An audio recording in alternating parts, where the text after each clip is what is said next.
ಭಾಷಣದ ಸಂದರ್ಭದಲ್ಲಿ ಸಿಎಂ ಸಿದ್ದರಾಮಯ್ಯನವರ ಮೇಲೆ ಲೇಸರ್ ಲೈಟ್ ಬಿದ್ದಿದೆ. ಸಿಎಂ ಮೇಲೆ 2 ಬಾರಿ ಲೇಸರ್ ಲೈಟ್ ಬಿಟ್ಟಿದ್ದಾರೆ. ಕಿಡಿಗೇಡಿ ಕೃತ್ಯ ಆಯಿತು.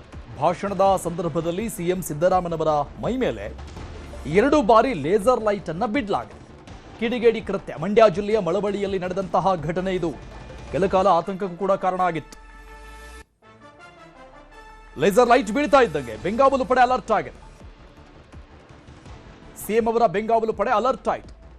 ಪೊಲೀಸರಿಗೆ ಆ ಅನಾಮಿಕನನ್ನ, ಆ ಕಿಡಿಗೇಡಿಯನ್ನ ಹಿಡಿಯುವಂತೆ ಸೂಚನೆ ಕೂಡ ಕೊಟ್ಟರು. ಸುತ್ತೂರು ಶ್ರೀಗಳ ಜಯಂತ್ಯೋತ್ಸವ ಸಮಾರಂಭದಲ್ಲಿ ಸಿಎಂ ಸಿದ್ದರಾಮಯ್ಯನವರು ಭಾಗವಹಿಸಿದ್ರು, ಮಾತನಾಡ್ತಾ ಇದ್ರು. ಭಾಷಣ ಮಾಡ್ತಾ ಇದ್ದಂಗೆನೆ ಸಿಎಂ ಸಿದ್ದರಾಮಯ್ಯನವರ ಮೈ ಮೇಲೆ ಲೇಸರ್ ಲೈಟ್ ಬಿದ್ದಿದೆ. ಇದು ಆತಂಕಕ್ಕೆ ಕಾರಣ ಆಗಿತ್ತು ಕೆಲ ಕಾಲ. ನೋಡಿ, ನಾವು ಮಾರ್ಕ್ ಮಾಡಿ ತೋರಿಸ್ತಾ ಇದ್ದೀವಿ ನಿಮಗೆ. ಗ್ರೀನ್ ಕಲರ್ ನಲ್ಲಿ ಕಾಣಿಸ್ತಾ ಇದೆ. ಧ್ವಂಸ ಮಾಡ್ತಾರೆ ಅಂತಕ್ಕಂಥ ಎಚ್ಚರಿಕೆಯನ್ನ ಕೊಟ್ಟಿದ್ದು. ಇದನ್ನ ಹೇಳಿ ಎಷ್ಟು ವರ್ಷ ಆಯ್ತು?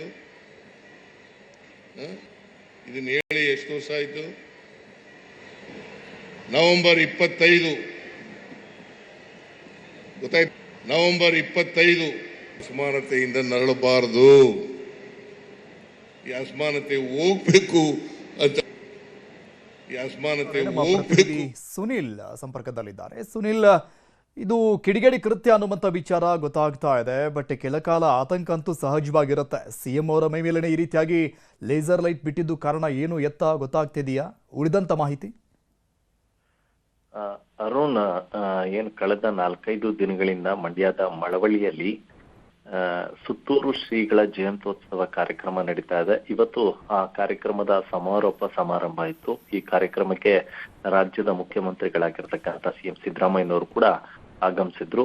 ಈ ಒಂದು ಸಂದರ್ಭದಲ್ಲಿ ವೇದಿಕೆ ಭಾಷಣವನ್ನ ಮಾಡ್ಲಿಕ್ಕೆ ಸಿದ್ದರಾಮಯ್ಯನವರು ಮುಂದಾಗಿದ್ರು.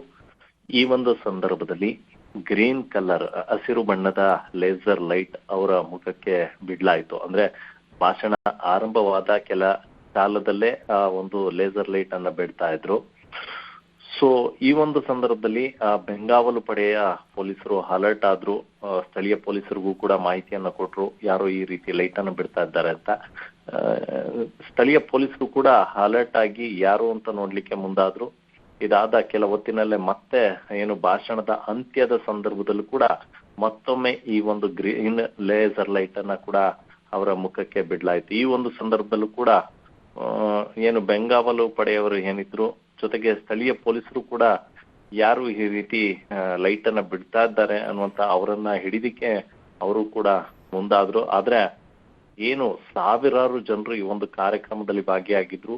ವೇದಿಕೆ ಏನಿತ್ತು, ವೇದಿಕೆಯ ಮುಂಭಾಗದಲ್ಲಿ ದೊಡ್ಡ ಜಾತ್ರೆಯೇ ಸೃಷ್ಟಿಯಾಗಿತ್ತು. ಈ ಜಾತ್ರೆಯಲ್ಲೂ ಕೂಡ ಲೇಸರ್ ಲೈಟ್ ಮಾರುವಂತ ಕೆಲಸ ಕೂಡ ಆಗ್ತಾ ಇತ್ತು. ಹೀಗಾಗಿ ಯಾರು ಈ ಒಂದು ಲೈಟ್ ಅನ್ನ ಬಿಟ್ರು ಅನ್ನುವಂಥದ್ದು ಪತ್ತೆ ಆಗ್ಲಿಲ್ಲ. ಆದ್ರೆ ತದನಂತರ ಪೊಲೀಸರು ಅಲರ್ಟ್ ಆದ ನಂತರ ಲೇಸರ್ ಲೈಟ್ ಅನ್ನ ಬಿಡೋದನ್ನ ನಿಲ್ಲಿಸಲಾಯ್ತು. Arun, thank you Sunil ಡೀಟೇಲ್ಸ್ಗೆ.